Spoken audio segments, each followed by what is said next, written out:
Hello students, today we are going to study chapter number 2 of your physics book, that is physical quantities and measurement. First let us understand what is actually a physical quantity and what do we mean by measurement. Something which can be measured is known as physical quantity.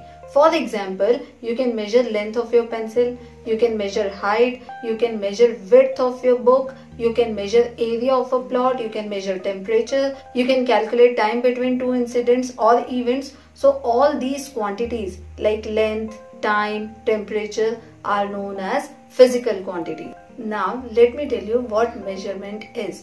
Measurement is determination of size, quantity, or capacity of an object. When we measure something, for example, before making a cake, we need to measure some ingredients, that in what quantity we are going to mix things. So this is what measurement is. A physical quantity has two parts, magnitude and unit. When you say length of your pen is 15 centimeter, so here 15 is magnitude and centimeter is unit.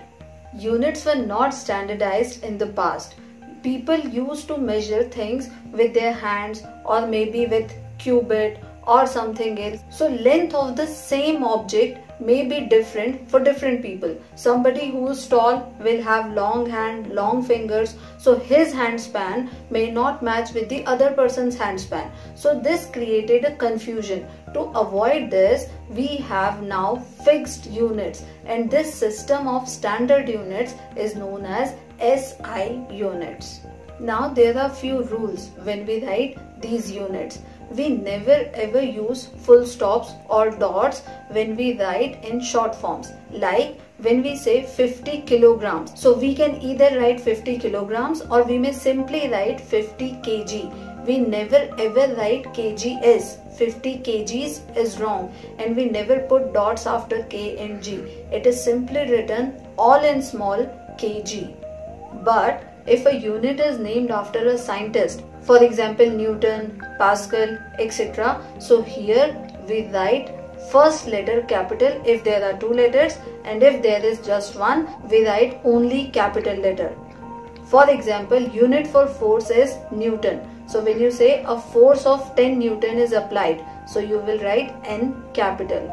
There was a pressure of 100 Pascal, so 100 PA. PA is short form for Pascal. P capital, A small. Now there is a good news for you.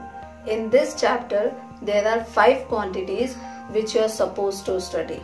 However, for now, you have to study only 3. And these 3 are length, mass and time. Area and temperature is not in your syllabus for this year. So forget about these 2. We just need to discuss length, mass and time. So let us begin with length. The distance between the end points of an object is known as its length.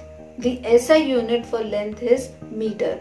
Though we have different units for measuring length like centimeter, millimeter, kilometer, but science goes with SI units, and when you solve numericals, do remember that all the lengths, all the distances should always be in meter. There are few multiples and sub-multiples of the unit meter. It means there are few units which are bigger than meter and there are few which are smaller than meter. They are given on the screen. Please have a look.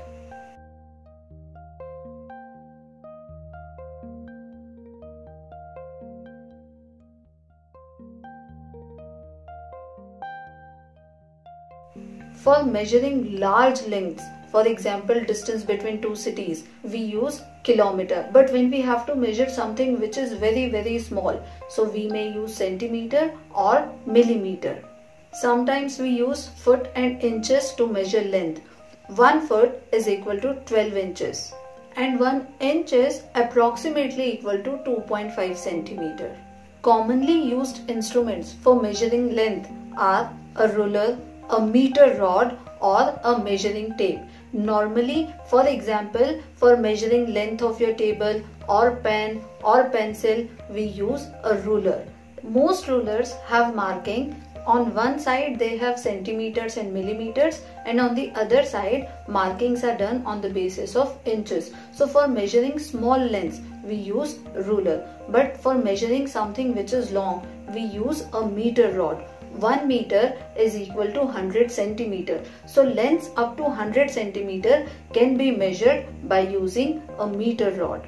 A measuring tape is also used to measure something which is long. You must have seen this measuring tape with carpenter or maybe a painter who has painted your house. Now a meter rod or the ruler, they cannot be folded, they cannot be bent. So if you have to measure something which is curved, so we cannot use meter rod or the ruler. So we have to look for an alternative. So what we can do here is, for example, you need to measure perimeter of a leaf.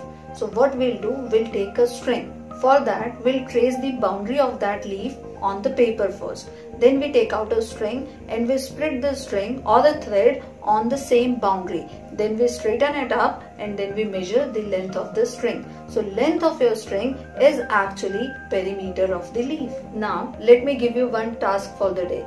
You need to measure thickness of a 5 rupee coin. You know it is very thin. So you cannot use a ruler or a string to measure the thickness. So what you can do is, you can take 20 such coins, pile them up and measure the length of all 20 coins. Let's say it's X. Now divide this X by the number of coins, that is 20. You will get thickness of 1 coin.